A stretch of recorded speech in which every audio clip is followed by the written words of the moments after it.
Сәлеметсіздер ме, менің сүйікті көрермендерім, амансыздар ма? Өзімді таныстырып кетейін, жаңадан қосылып жатқан оқырмандарыма. Есімі Ұлбосын Леспекқызы, кардиолог, диагноз дәрігер. YouTube каналым жүргізіп жатқаныма 1 жылдай болып қалды. Менің каналыма тіркеліп қойыңыздар, пайдалы ақпараттарды көріп отырсаңыздар болады, және онлайн, офлайн консультация алсаңыздар болады. Менде YouTube каналымның жоғары жағында ссылка бар. Яғни ол жерде WhatsApp нөміріне жазсаңыздар болады. Онлайн консультация WhatsApp арқылы жүргіземін. Офлайн консультация Шымкент қаласы бойынша Асар мөлтек ауданындағы Даумет клиникасында жұмыс жасаймыз. Бұл жерде Даумет, Хадиша және Нұрмет деген клиникалар бар. Осы заманауи керемет ғимаратта жұмыс жасаймын. Бұл жерге офлайн консультацияға келсеңіздер болады. Бүгінгі видеоның тақырыбы анемия және жүрек. Анемия дегеніміз не? Егер анемия анықталып жатса, не істеуіміз керек? Анемия жүрекке қаншалықты қауіпті? Осы туралы айтатын боламын осы видеода. Және анемия кезінде қандай тағамдарды жеуіміз керек? Қандай тағамдардан сақ болуымыз керек? Бұл туралы толыққанды ақпарат беретін боламын. Сондықтан видеоны соңына дейін көріңіздер. Ұнаса лайк басыңыздар, сұрақтар туындап жатса, сұрақ қойсаңыздар болады комментарийге. Анемия бұл гемоглобиннің азайып, денеге жеткізілетін оттегінің толыққанды жетіспеушілігінен пайда болатын ауру. Жүрек аурулары бар адам үшін анемия өте қауіпті болып есептеледі. Не себепті қауіпті? Қан арқылы оттегі аз жеткізілгендіктен жүрек тез әрекет жасап, шаршап қалады. Жиі соға бастайды, тез әрекет жасап бастайды. Соның кесірінен жүрек шаршап, жүрек жетіспеушілігіне алып келеді.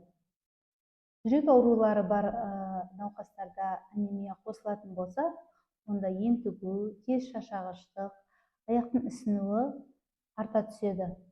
Негізгі анемияның негізгі белгілері әлсіздік, тез шаршағыштық, терінің бозаруы, жүректің жиі соғуы және тыныстың қысқаруы, осындай белгілер болады. Енді не істеуіміз керек? Анемияны емдеу үшін не істейміз? Бірінші, дәрігерге қаралып, қан талдауын жасауымыз керек болады.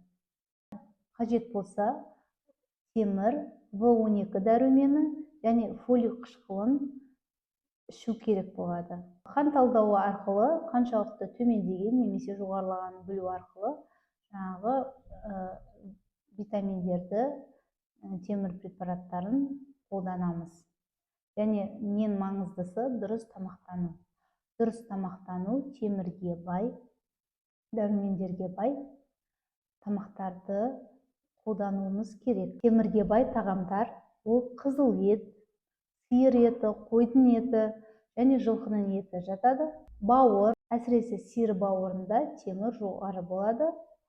Құс еті, балық еті және жұмыртқаның сарысында темір көбірек болады.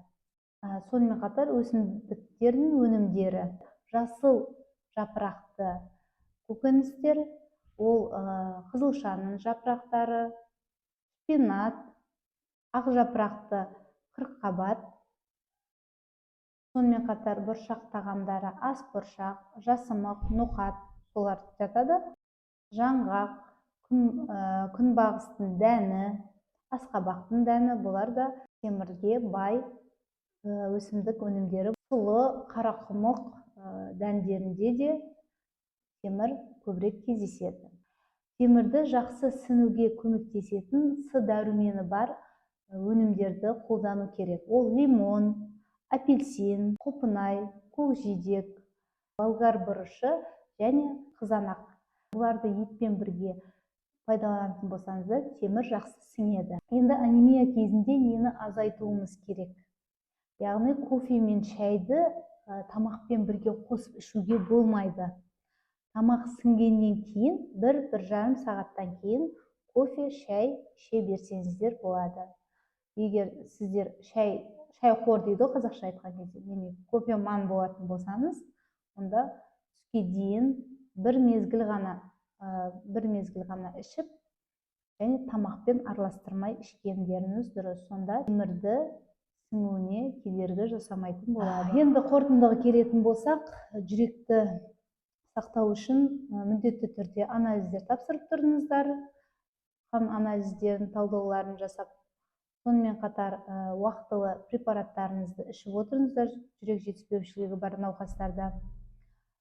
Және міндетті түрде тамақтану мәзіріне мән беріңіздер.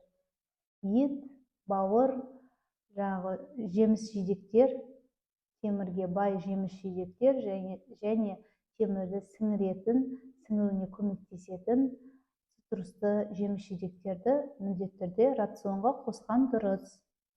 Ақпаратым сіздерге пайдалы болды деген үміттемін. Менімен бірге болғандарыңызға үлкен рахмет. Келесі видеода жолыққанша аман есен болыңыздар.